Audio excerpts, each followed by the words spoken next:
আসসালামু আলাইকুম। দাখিল ২৭ এখন শুরু করছি প্রিটেস্ট পরীক্ষার 100% কমন উপযোগী সাজেশন বাংলা ফার্স্ট পার্ট এবং লেকচার প্রকাশনী সিরিয়ালে সকল প্রকাশনীর সাজেশন আমরা আপলোড করার চেষ্টা করব ইনশাল্লাহ।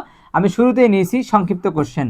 সংক্ষিপ্ত কোশ্চেন কিন্তু আসবে 9 নম্বরে, কিন্তু আমি এটা আগে নিয়েছি এই জন্য আমার ভিডিওটা যাতে আমি খুব সহজ এবং খুব দ্রুত শেষ করতে পারি। ঠিক আছে, আমি একটা কোশ্চেনে পড়বো না, সময়ের সংক্ষিপ্ততার কারণে সবগুলো কোশ্চেন আপনারা দেখে নেবেন, স্ক্রিনশট নেন, আপনাদের গাইড বা মূল বই থেকে আপনারা সেটা কম্প্রোমাইজ করে পড়বেন। ঠিক আছে, প্রথম স্লাইডে আছে চ পর্যন্ত, পরবর্তী স্লাইডে যাচ্ছি যেখানে আছে মূর্ধন্য পর্যন্ত। এই কয়েকটা কোশ্চেন পড়লে আপনারা কমন পেয়ে যাবেন। এখানে মোট কোশ্চেন আসে 15টা কোশ্চেন আসে, আপনাকে আনসার করতে হবে মাত্র 10টা। ঠিক আছে, এখানে 20 মার্ক, 15টা আনসার আসবে, প্রশ্ন আসবে, আপনাকে 10টা আনসার করতে হবে। ঠিক আছে, এবার চলুন আমরা যাচ্ছি সৃজনশীল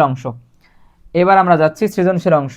আর এমসিকিউ অংশটা আমরা আমাদের পেইড ব্যাচের বাইরে দিব না ইনশাল্লাহ। আমাদের পেইড ব্যাচে 100% কমন উপযোগী এমসিকিউ সাজেশন দেওয়া হয়েছে, সেখান থেকে কমন চলে আসবে ইনশাল্লাহ। শুরুতে রয়েছে গদ্য অংশ এবং প্রবাস বন্ধু। অবশ্যই আপনারা উদ্দীপকটা দেখে নেবেন এবং ক এবং খ এই জিনিসগুলো দেখে আপনারা আপনাদের গাইড থেকে নিজেদের মতো করে সুন্দর করে কোশ্চেনগুলো পড়ে নেবেন।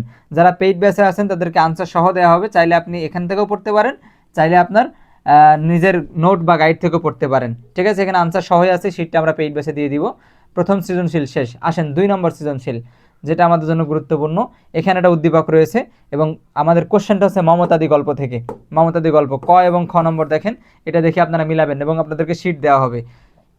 2 নম্বর সৃজনশীল শেষ, আসেন এবার আমরা যাচ্ছি 3 নম্বর সৃজনশীল। এখানে উদ্দীপক রয়েছে এখানে একটা, এবং ক নম্বর খ নম্বর কোশ্চেন আপনারা দেখেন, আমি পড়তেছি না সময়ের স্বল্পতার কারণে। এই ক এবং খ আপনারা এগুলো দেখেই মিলাই নেবেন আপনাদের গাইডে বা নোটে, এরপর আপনারা আপনার মতো করে পড়ে নেবেন। চাইলে যাদের গাইড নাই তারা চাইলে আমাদের এই নোট থেকেও পড়তে পারেন। ঠিক আছে, এখানে সবগুলো আনসারই দেওয়া আছে এবং এখানে রয়েছে আরেকটা সৃজনশীল। ঠিক আছে, এটা আমাদের নতুন গল্প থেকে, এই হলো উদ্দীপক ক এবং খ। আমি কিন্তু একটু দ্রুত করার জন্য কোশ্চেনগুলো পড়ছি না।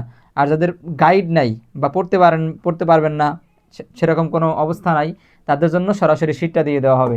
ঠিক আছে, আরেকটা কোশ্চেন রয়েছে আমাদের এবং এগুলো সৃজনশীলের ক এবং খ। ঠিক আছে, চলেন আমরা সামনের দিকে আগাই। জি, পরবর্তী সৃজনশীল কোশ্চেন, এটা হচ্ছে আমি কোনো আগন্তুক নই, এই কবিতা থেকে। ঠিক আছে, এটা হলো উদ্দীপক। এই কোশ্চেনগুলো পড়লেই হবে।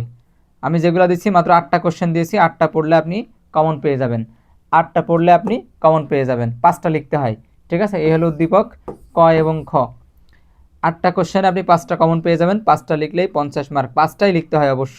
আমি এখানে আপনাদেরকে মোট 8টা কোশ্চেন দিয়েছি, আমি মোট 8টা সৃজনশীল কোশ্চেন দিয়েছি, আপনি ইনশাল্লাহ 5টা কমন পেয়ে যাবেন, 5টাই লিখতে হয়।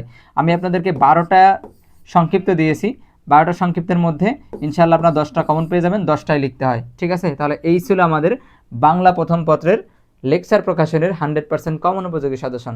ঠিক আছে, যারা পেইড ব্যাচে আছেন আপনাদের গ্রুপগুলোতে আমরা এর আনসার শিট সহ এমসিকিউ এবং সিকিউ এবং এসকিউ আনসার শিট সহ আমরা আপনাদেরকে দিয়ে দিব। ঠিক আছে, ভালো করে প্রস্তুতি নেন। সবার জন্য দোয়া থাকলো। আসসালামু আলাইকুম রহমতুল্লাহ।